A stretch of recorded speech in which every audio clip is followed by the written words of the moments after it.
Hello friends, welcome to corporeal world. इस video में हम बात करेंगे dielectrics, that is dielectric substance क्या होते हैं। लाइक एग्जांपल है इबोमाइट, माइका, ऑयल। इन्हें डाइलेक्ट्रिक क्यों बोला जाता है, इसके बारे में चर्चा करेंगे।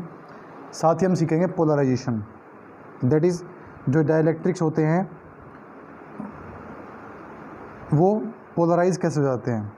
ओके, उसके बाद हम सीखेंगे डाइलेक्ट्रिक कांस्टेंट, जो हर मटेरियल का अलग अलग होता है। नाउ फिर पढ़ेंगे हम इलेक्ट्रिकल ससेप्टिबिलिटी, ये एक टर्म है जो रिलेटेड है डाइलेक्ट्रिक से ही। इनके बारे में चर्चा करेंगे। बात करते हैं डाइलेक्ट्रिक सब्सटेंस के बारे में कि डाइलेक्ट्रिक होते क्या हैं। देखिए, dielectric like ebonite, mica, oil, ये सारे क्या हैं, इंसुलेटिंग सब्सटेंस हैं। जो सब्सटेंस इंसुलेटिंग होते हैं उनका इंसुलेटिंग होने का कारण क्या होता है कि उनका पॉजिटिव और नेगेटिव जो होते हैं, इलेक्ट्रॉन और प्रोटॉन कह लीजिए, वो एक ही जगह कोइंसाइड होते हैं और टाइटली हेल्ड होते हैं अपने न्यूक्लियस के साथ। ओके, इसी कारण से उनमें कोई इलेक्ट्रॉन फ्री नहीं होता ताकि वो कंडक्शन कर पाएँ। उन्हें इंसुलेटिंग सब्सटेंस को हम डाइलेक्ट्रिक बोलते हैं। तो डाइलेक्ट्रिक क्या है, these are insulating substance which do not allow the transfer of charge. ठीक है, लेकिन डाइलेक्ट्रिक की खासियत क्या होती है, जब आप इनको एक इलेक्ट्रिक फील्ड में प्लेस करोगे, तब ये पोलराइज हो जाते हैं और इनका पॉजिटिव अलग हो जाता है, नेगेटिव अलग हो जाता है, तो तब ये कंडक्शन शो करते हैं। ओके, तो क्या है, ये इंसुलेटिंग सब्सटेंस हैं जो अपने अंदर से चार्ज को ट्रांसफ़र नहीं होने देते। बट जब आप इनको एक इलेक्ट्रिक फील्ड में प्लेस करते हो तब ये इलेक्ट्रिक इफेक्ट शो करते हैं। Okay, so these are the example of dielectric substance. समझ गए। नाउ क्यों होता है ऐसा, in which all electrons are tightly held या bound to the nucleus of atom. इनमें कोई फ्री इलेक्ट्रॉन नहीं होता टू कैरी करंट, लेकिन जब इनको इलेक्ट्रिक फील्ड में प्लेस करोगे दे स्टार्ट कंडक्टिंग।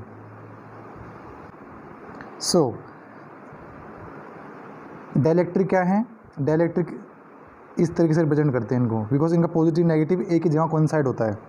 ठीक है, इसलिए इनको बोलते हैं नॉन पोलर, दैट इज़ इनके पोल्स नहीं होते। पॉजिटिव नेगेटिव जो पोल्स होते हैं अलग अलग, वो पोल्स इनमें नहीं होते क्योंकि इनके पॉजिटिव और नेगेटिव जो हैं एक जगह कोइंसाइड होते हैं। ठीक है, these are the substance in which centre of gravity of positive and negative charge coincide each other. Okay, क्या होते हैं ये, नॉन पोलर डाइलेक्ट्रिक्स, जैसे कि water HCl, H positive, Cl negative होता है, ये दोनों एक दूसरे में कोइंसाइड होते हैं। ठीक है, अगर ये दोनों एक दूसरे में कोइंसाइड हैं अगर मैं आपसे बात करूं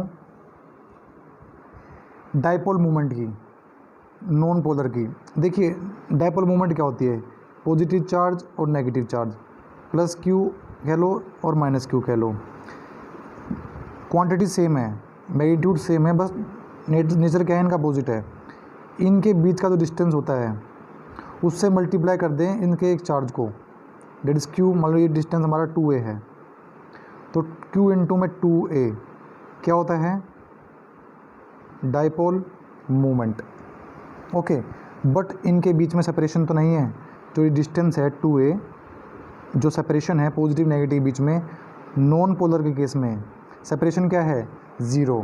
सेपरेशन क्या है, 0, तो 0 इंटू समथिंग 0, तो डाइपोल मूवमेंट क्या होगी, 0। Okay, so dipole movement of non polar dielectric क्या होती है बेटा, 0। ओके, कैसे, डाइपोल मूवमेंट का फॉर्मूला होता है चार्ज इनटू में separation between the charges. Separation कितनी है यहाँ पर, नॉन पोलर के केस में 0, तो डाइपोल मूवमेंट क्या आएगी, 0। तो ये थे हमारे नॉन पोलर डाइलेक्ट्रिक्स। लेकिन अभी हमने क्या सीखा था, डाइलेक्ट्रिक्स क्या होते हैं, जब आप इनको एक इलेक्ट्रिक फील्ड में प्लेस करोगे तो इनके पॉजिटिव नेगेटिव अलग अलग हो जाएंगे, अपने साइज़ को डिस्टोर्ट कर लेंगे, दैट इज़ इनकी शेप चेंज हो जाएगी, पॉजिटिव एक साइड चले जाएंगे, नेगेटिव एक साइड चले जाएंगे, तो उनके बीच में सेपरेशन भी आएगी, तो ये डाइपोल मूवमेंट भी शो करेंगे। तो यही सीखा हमने डाइलेक्ट्रिक की डेफिनेशन में। सो अब आगे देखते हैं कि जब आप इनको इलेक्ट्रिक फील्ड में प्लेस करोगे नॉन पोलर को, they behave as a polar, और उसी को बोलेंगे polarisation. So when non polar molecule placed in electric field, non polar molecule placed in electric field, that is पहले इलेक्ट्रिक फील्ड क्या थी 0, लेकिन अब कुछ ना कुछ उसकी वैल्यू है। ओके, इलेक्ट्रिक फील्ड में प्लेस करते ही इसका पॉजिटिव एक साइड हो जाएगा, नेगेटिव एक साइड हो जाएगा, और शेप भी क्या हो जाएगी, थोड़ी डिस्टोर्ट हो जाएगी, चेंज हो जाएगी। क्यों? पॉजिटिव एक साइड भागेगा, नेगेटिव एक साइड भागेगा, तो ये थोड़ी खिंच सी जाएगी। ओके, तो इसी को बोलते हैं पोलराइजेशन, पोल्स का बनना, नेगेटिव पॉजिटिव पोल्स का बनना, इसी को बोलेंगे polarisation. Okay, under the effect of external electric field, इस प्रोसेस को बोलते हैं पोलराइजेशन। ओके, ऐसा क्यों हो रहा है? बिकॉज इन पे लग रही है फोर्स। जब भी किसी चार्ज को आप इलेक्ट्रिक फील्ड में प्लेस करते हो, उस पर क्या लगती है? फोर्स लगती है। इलेक्ट्रिक फील्ड का फॉर्मूला क्या होता है? Force per unit charge. तो यहाँ पर फोर्स क्या आएगी? फोर्स आ जाएगी उस चार्ज के ऊपर जब उसको इलेक्ट्रिक फील्ड में प्लेस किया जाएगा। दैट इज, इस चार्ज के ऊपर फोर्स कब आएगी? जब उसको इलेक्ट्रिक फील्ड में प्लेस किया जाएगा। सो ये चार्ज था हमारे पास, नॉन पोलर था। जैसे ही आपने इसको इलेक्ट्रिक फील्ड में प्लेस किया, ये अलग फोर्स लगाएगा, ये अलग फोर्स लगाएगा, इधर भागेगा, इधर भागेगा, इसलिए उसकी शेप कैसे हो जाएगी? इस प्रकार से हो जाएगी। तो फोर्स क्या लग रही है? Q इंटू में A।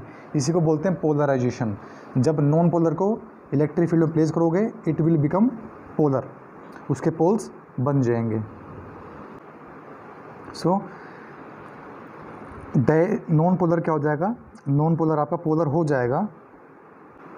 बट जो हमारे डाइलेक्ट्रिक्स हैं वो बहुत सारे हमारे पास, इबोनाइट, माइका, वैक्स, ऑयल, तो ये थोड़ी ना कि सब के सब एक ही अमाउंट में पोलराइज होंगे। सब की पोलराइजेशन वैल्यू, सब की टेंडेंसी पोलराइज होने की कम या ज़्यादा होगी। उसी के आधार पर हम इनके जो डाइलेक्ट्रिक कांस्टेंट हैं, जो जितना ज़्यादा जल्दी पोलराइज होगा, वो उसका डाइलेक्ट्रिक कांस्टेंट उतना ही ज़्यादा होगा। ओके, तो डाइलेक्ट्रिक कांस्टेंट की बात करेंगे अब। डाइलेक्ट्रिक कांस्टेंट क्या होता है? हर मटेरियल का अलग होगा। ओके, सो डाइलेक्ट्रिक की बात करते हैं। Dielectric constant, it is a quantity that measure the ability of substance to store electrical energy in an electric field.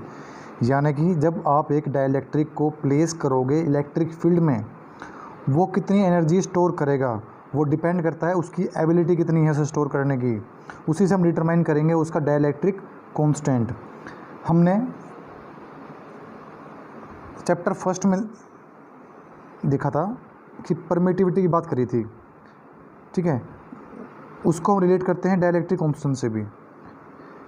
Okay, हमने देखा था जो वाटर है, वाटर का डाइलेक्ट्रिक कांस्टेंट की वैल्यू थी 81, हाइड्रोजन की थी 1, हाइड्रोजन की थी 1, वाटर की थी 81, और माइका,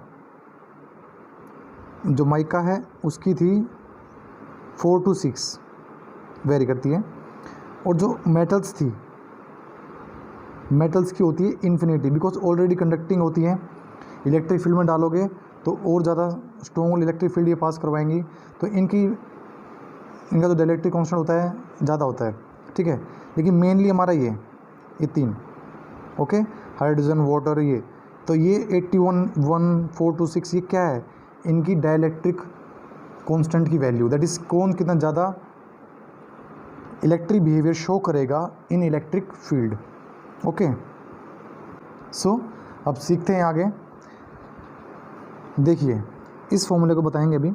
इससे पहले ये देखिए, ये हमारे पास ये एक और ये एक, ये दोनों क्या है हमारे पास? 2 पैरेलल प्लेट्स हैं किसी कैपेसिटर की, जिनका एरिया A है, दोनों का सेम। एक प्लेट पॉजिटिव है, पॉजिटिवली चार्ज है, एक प्लेट नेगेटिवली चार्ज है। इनके बीच में आपने एक डाइलेक्ट्रिक की स्लैब डाल दी, इनके बीच में आपने डाइलेक्ट्रिक स्लैब को इस तरीके से प्लेस कर दिया। जो हमारी कैपेसिटर की प्लेट्स थी उनका डिस्टेंस था, उनके बीच का डिस्टेंस था D, हमने माना। और जो हमारी ये प्लेट है वो डाली हमने T थिकनेस की, अगर हम बात करें इलेक्ट्रिक फील्ड की, जब ये हमारे पास डाइलेक्ट्रिक स्लैब नहीं थी, इसके अंदर इलेक्ट्रिक फील्ड की डायरेक्शन होती है पॉजिटिव से नेगेटिव तरफ, पॉजिटिव से नेगेटिव तरफ। तो ये हमारी एक्सटर्नल इलेक्ट्रिक फील्ड थी जो हमारी इन प्लेट्स के कारण आई। जैसे ही आपने डाइलेक्ट्रिक स्लैब को इनके बीच में प्लेस किया तो ये इस इलेक्ट्रिक फील्ड के अंदर आ जाएगी।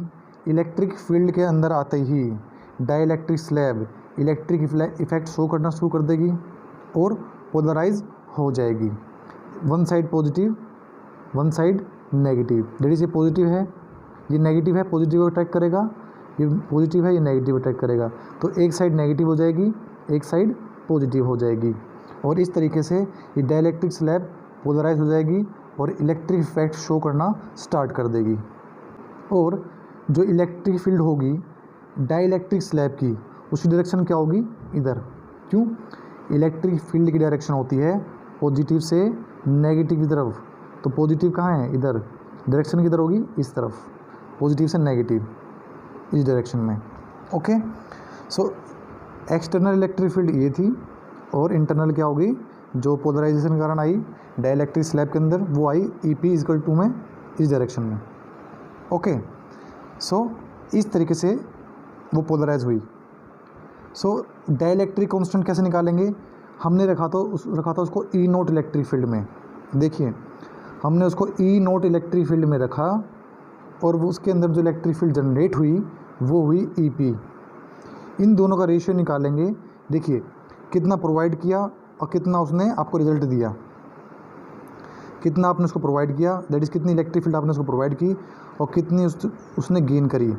इन दोनों का रेशियो देगा हमें डाइलेक्ट्रिक कांस्टेंट, कि वो कितना इलेक्ट्रीफाई हो रहा है इन इलेक्ट्रिक फील्ड। कोई सब्सटेंस की बात करें हम, यह डाइलेक्ट्रिक कांस्टेंट हर सब्सटेंस का अलग अलग हो सकता है। ओके, तो ये हो गया हमारा डाइलेक्ट्रिक कांस्टेंट। E0 क्या है? External electric field. EP क्या है? Polarised electric field. That is जब हमने डाइलेक्ट्रिक स्लैब को प्लेस किया in electric field between two parallel plates. और देखिए, जो हमारी E0 है उसकी डायरेक्शन इधर है, और जो EP है उसकी डायरेक्शन इधर है। सो ऑब्वियस सी बात है, डायरेक्शन अपोजिट है तो कुछ ना कुछ इनका रिजल्टेंट भी होगा। ठीक है, हमने प्रोवाइड की थी E0, और जो EP बनी इधर बनी है। जो बची हुई इलेक्ट्रिक फील्ड होगी वो क्या होगी? E0 में से EP को माइनस करेंगे, E0 minus EP, E0 minus EP। तो बची हुई इलेक्ट्रिक फील्ड आएगी हमारे पास E। Reduced value of electric field कितनी रिड्यूस हो गई? Okay, so the appearance of induced charge on the two sides of dielectric slab placed in between parallel plates of a charge capacitor make it behave like a dipole. Obvious सी बात है। देखिए, इसका एक positive charge हो गया इस plate का, जो स्लैब आपने प्लेस की थी उसका एक साइड क्या होगी? नेगेटिव, एक साइड होगी पॉजिटिव। लेकिन चार्ज की वैल्यू क्या होगी? सेम। जितने पॉजिटिव होंगे तो नेगेटिव होंगे। तो इस कारण से हम कह सकते हैं जो डाइलेक्ट्रिक स्लैब है हमारी, जैसे ही आपने उसको इलेक्ट्रिक फील्ड में प्लेस किया वो बिहेव करेगी एज अ डाइपोल। ओके, और डाइपोल की वैल्यू कैसे निकाल सकते हो उसकी आप? डाइपोल की वैल्यू क्या होगी? चार्ज Q और चार्ज के बीच में सेपरेशन, सेपरेशन कितनी है? ये T, QT। ओके, सो पोलराइज के कारण क्या हुआ? जो हमारी डाइलेक्ट्रिक स्लैब है वो बिहेव करने लग गई एज अ डाइपोल। नाउ अगर हम इसका पोलराइजेशन निकालें कि कितनी पोलराइज हुई है ये, तो कैसे करेंगे? जो डाइपोल मोमेंट हमें मिली है, जो डाइपोल मोमेंट उसने गेन करी है डाइलेक्ट्रिक स्लैब ने, उसको डिवाइड कर दें इस कैपेसिटर के वॉल्यूम से, तो हमें मिल जाएगा कितना वो पोलराइज हुआ है। देखिए, ये हमारा कैपेसिटर है, ये हमारी प्लेट है डाइलेक्ट्रिक स्लैब, ये कितनी पोलराइज हुई है ये पता लगाने के लिए क्या करेंगे? जितना इसके अंदर डाइपोल मोमेंट आया है उसको वॉल्यूम से डिवाइड कर दें, पर यूनिट वॉल्यूम से, तो हमें पता चल जाएगा कि कितनी वो पोलराइज हुई है। तो dipole moment per unit volume of polarised dielectric slab is called polarisation, यानी कि वो कितनी पोलराइज हुई है वो हमें पता चल जाएगा। इसको डिनोट करते हैं P से। सो फॉर्मूला क्या मिला? पोलराइजेशन का फॉर्मूला मिला dipole moment per unit volume. Dipole moment क्या होती है? डायपोल मोमेंट होती है उस प्लेट के अंदर चार्ज और साथ में separation between the plates, that is उनके बीच में जो सेपरेशन थी वो। सो ये होता है फॉर्मूला। जो 2a है, जो सेपरेशन है वो कितनी है हमारे पास? d। दो प्लेट्स के बीच में जो सेपरेशन है वो कितनी है? d। तो q इंटू में d हो गया हमारा डायपोल मोमेंट। वॉल्यूम होता है एरिया इंटू में हाइट बोल दो। यहाँ पे डिस्टेंस कितना है, हाइट कितनी है? d। तो एरिया इंटू में d हो गया हमारे पास वॉल्यूम। d से d कैंसिल। सो जो हमारी पोलराइजेशन है वो कितनी आ गई? Charge per unit area. और चार्ज पर यूनिट एरिया को आप क्या बोल सकते हो? सरफेस चार्ज डेंसिटी बोल सकते हो। सो यानी कि उस सरफेस के ऊपर कितना चार्ज डेवलप हुआ पर यूनिट एरिया, उसी को बोल सकते हो आप polarisation. Okay, that is surface charge density जो होती है उसी को बोल सकते हो आप पोलराइजेशन। कितनी पोलराइज्ड हुई है वो, चार्ज कितना उस सरफेस पे लाई किया है। इट मीन्स, क्या पता चल रहा है यहाँ से? It means polarisation is equal to surface charge density of induced charge. जो चार्ज इंड्यूस हुआ है उसकी सरफेस चार्ज डेंसिटी हमको पोलराइजेशन देती है, दैट इज उसके बराबर ही होती है वो। सो अबव रिलेशन और polarization possible only when dielectric slab is placed between electric field. Obvious सी बात है, एक डाइलेक्ट्रिक क्या है? एक इंसुलेटर है, ठीक है। जब तक आप उसको एक इलेक्ट्रिक फील्ड के अंदर प्लेस नहीं करोगे तब तक जो प्रोसीजर हमने पढ़ा है ये सारा व्यर्थ है, किसी काम का नहीं है। ये काम कब होगा? तो जब आप डाइलेक्ट्रिक स्लैब को प्लेस करोगे एक इलेक्ट्रिक फील्ड के अंदर। सो यहाँ से क्या प्रूव हो रहा है? जो पोलराइजेशन है वो डायरेक्टली प्रोपोर्शनल है, डिपेंड कर रहा है इलेक्ट्रिक फील्ड पर जो आपने प्रोवाइड की है, साथ ही साथ जो बची हुई इलेक्ट्रिक फील्ड है उसके ऊपर। ओके, सो जो पोलराइजेशन है वो डिपेंड कर रहा है इलेक्ट्रिक फील्ड जो आपने प्रोवाइड की है और साथ में बची हुई इलेक्ट्रिक फील्ड के ऊपर। ओके, नाउ इसी से रिलेटेड एक टर्म आती है इलेक्ट्रिकल ससेप्टिबिलिटी, जिसको रिप्रेजेंट करते हैं काई से। काई, इसकी प्रोनाउंसिएशन काई होती है। ओके, इसका मतलब क्या होता है इलेक्ट्रिकल ससेप्टिबिलिटी का? It is the ability of material which tells that how easily a substance और material allow electric field line pass through it. या सिंपली ये कह सकते हो कि जो इलेक्ट्रिकल ससेप्टिबिलिटी है हमें यह बताती है कि कौन सा सब्सटेंस, कौन सा डाइलेक्ट्रिक सब्सटेंस कितनी जल्दी पोलराइज हो रहा है। Okay, that is electric field के अंदर आपने प्लेस किया, जो जितनी जल्दी प्लेस करोगे, जो जितनी जल्दी इलेक्ट्रिक फील्ड में प्लेस करने पर पोलराइज होगा वो ज़्यादा बेनिफिशियल होगा हमारे लिए। ओके, तो उसका पता लगाने के लिए एक टर्म है इलेक्ट्रिकल ससेप्टिबिलिटी, जो हमें बताती है कि कौन सब्सटेंस कितना इजीली पोलराइज होगा इलेक्ट्रिक फील्ड में रखने पर, दैट इज़ कौन सब्सटेंस कितनी जल्दी अपने अंदर से इलेक्ट्रिक फील्ड को पास होने देगा। तो चलिए एक रिलेशन निकालते हैं बिटवीन डाइलेक्ट्रिक कांस्टेंट। ये क्वेश्चन पूछते हैं एग्जाम्स में, काफ़ी टाइम पूछा गया है। डाइलेक्ट्रिक कांस्टेंट और इलेक्ट्रिकल ससेप्टिबिलिटी के बीच में रिलेशन पूछते हैं। Draw the relation between x and के, सॉरी काई एंड के। ओके, एज वी नो, जैसा कि हमने देखा जो हमारा पी था पोलराइजेशन वो डायरेक्टली प्रोपोर्शनल था ई नोट और ई के। जब कभी भी आप प्रोपोर्शनल साइन हटाते हो तो हमें मिलता है कांस्टेंट। यहाँ पे क्या होगा, यहाँ पे उसको नाम दे देंगे काई। ओके, इसको मान लेते हैं इक्वेशन फर्स्ट। और जो हमारी रिड्यूस इलेक्ट्रिक फील्ड होती है, जो बची हुई इलेक्ट्रिक फील्ड होती है, वो कैसे निकालते हैं? ई नोट माइनस ई पी, जो अभी हम ऊपर सीख चुके हैं। जो ई पी है वो क्या है? इलेक्ट्रिक फील्ड डाइलेक्ट्रिक स्लैब की पोलराइज होने पर। ओके, तो कैसे निकाला? उसकी surface charge density, that is जो हमारी डाइलेक्ट्रिक स्लैब थी वो पोलराइज हुई, पॉजिटिव चार्ज लिया उसने, नेगेटिव चार्ज लिया, ये उसकी electric field I EP. Okay, तो उसकी सरफेस चार्ज डेंसिटी उस इलेक्ट्रिक फील्ड में, दैट इज़ उसकी सरफेस ने कितने चार्ज गेन करे, उसकी सरफेस ने कितनी डेंसिटी गेन करी चार्ज में उस इलेक्ट्रिक फील्ड के अंदर जो आपने प्रोवाइड की थी ई नोट, इस तरीके से निकाली हमने ईपी।